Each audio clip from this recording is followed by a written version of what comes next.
Welcome back, everyone. It's a Tier 10 game on Malinovka. I'm in my T110E5 American Heavy Tank. And this is kind of a neat little match. It shows off this tank's two major advantages. One is pretty darn good frontal armor. Number two, one of the best guns you can ask for on a Tier 10 heavy tank. So you can see almost immediately that my team has some members who are very concerned about the new south route that has proven to be actually pretty successful in Malinovka, coming down that road there that stretches from roughly H1 to K4. This is a neat little depression there. You can already see Leopard's moved up to a spotting position. Realizing he's spotted, he's going to try and dive straight into the exact same spot. There's a whole bunch of enemy tanks over there. T-62 is trying to do the exact same route in reverse. The T-69 and a T-54 try and juke it out with the Leopard 1. Or so I assume. I can't see what's going on over there. Meanwhile, I'm going to go climb the hill. Why? Well, because I'm an American tank.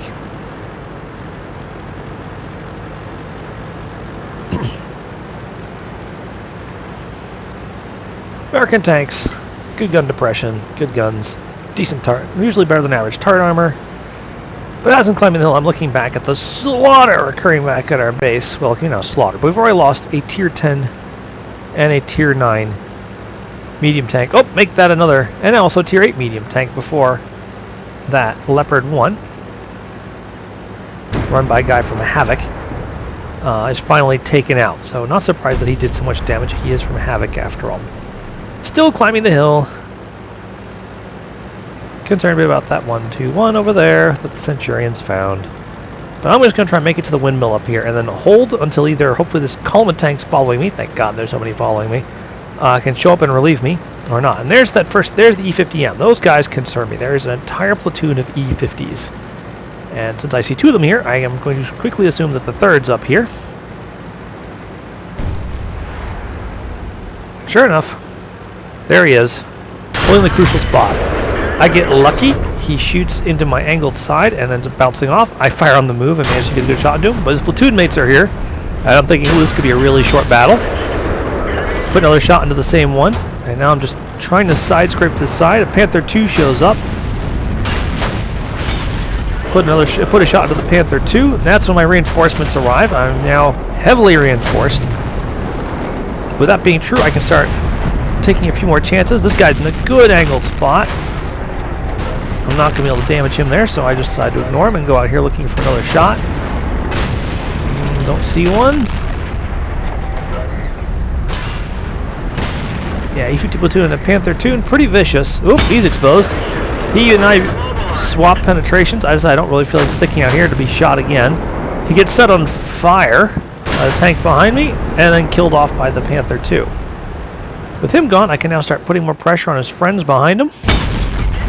My next shot unfortunately bounces off the well-armored front of the E-50. There's now an IS-4 and an E-100 amongst others. I managed to bounce around from the IS-4, very lucky.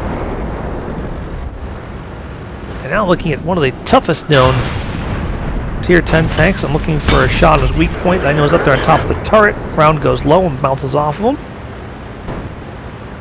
Panther 2 making a good job of side scraping over there.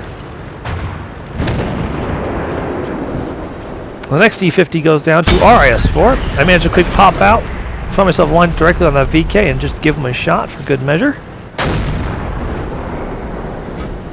You can see that an IS-4 and the other T110E5 are now flanking these guys. They are completely pinned down in that little spot right there. I tried to take a shot at the E-100, end up shooting the ground instead. Very expensive miss when you're throwing heat like that.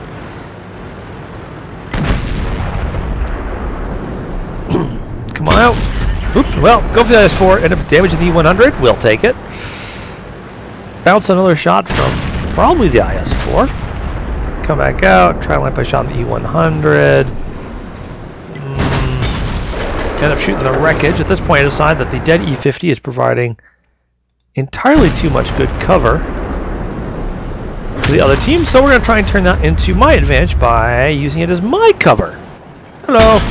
Whoop. Missed him and took a nasty hit from the IS-4. Fall back into a better position. See the E-100's not looking. give a good shot. Take another bounce from the IS-4, I think. Or here's the Panther 2, doesn't really matter. Come back out. Plant one of the lower plate of the IS-4, jump back into cover again.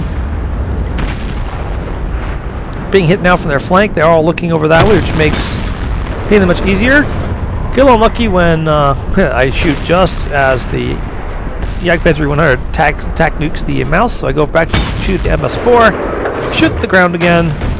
Only a couple of them left. Decide the time has come to stop worrying so much about damage. Go to finish off. Nope, not yet. First we hit the IS-4 again because the E-50 was being elusive. IS-4 is taken down. Now we go for the last of those platoon members. And I'm very fortunate to get in the killing blow. Very lovely. 32 health, question mark. Oh well, no big deal. Start pushing forward now. Keep the two guys who are flanking us are getting beaten on by tank destroyers and things in the back. But they're providing some covering fire while the rest of us advance. Trying a shot in the 121, but he's down below. I see I'm spotted, knowing there's still a Waffenträger and the Jagdpanzer E100 out there. I duck back into cover. I see he's just fired because he took out the Centurion 1, so I go and take a shot on these 100, but such a huge distance that I have a difficulty getting a good shot on his weaker points. Continue to press forward. Waffenträger dead ahead. He needs to die. But can't see him. Oh, there's the Jaeger again. Be nice to get a shot on him. Go for his upper plate, hoping to loop it in. Nope. Yeah, this range is going to be very difficult to harm the Jagdpanzer E100. Put a blind shot into him anyways, just hoping for the best. Then start advancing again. Intent is to try and flank that 121. Preferably find the cover of someone's wreckage. See, there's not a lot of hard cover around here. This unfortunate dead IS-4 looks like a good spot.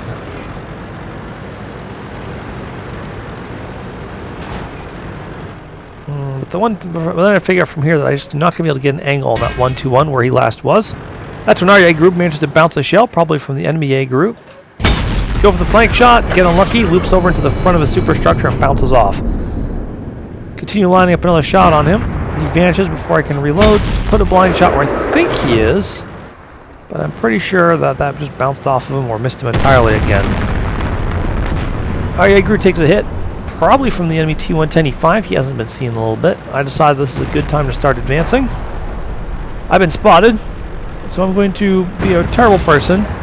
Yeah, and deliberately put the Jaeger between myself and the other team. He takes another hit from the E5, but that gives me a chance to roll down here to a place where I should have at least a little bit of hard cover and some concealment. That's when the enemy T110E5 and the Jaeger are both spotted. So I'd try and put a shot through the building at him, but of course he's killed just as I pull the trigger. Also, this T110E5, he's currently got some cover until now. Put a solid shot into his side. He's tracked, but he's not looking at me, so I don't care that I've been spotted. Put a second shot into him to soften him to the point where anyone can kill him. And the T110E3 finishes him off. So that was a very excellent game, I thought, for the E5. I hope you all enjoyed it. Good game, and good night.